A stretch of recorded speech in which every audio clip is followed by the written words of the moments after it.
Gentlemen, it's a very early commercial vehicle. There's a lot of the two Belvederes on the front of it and the one with the hat. It is a 1980 a 1980 donkey. Now the driver is vintage all right, but the donkey isn't.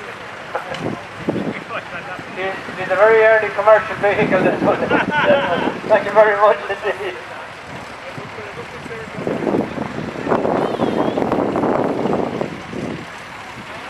1994 is this one, ladies and gentlemen, the Ford flatbed.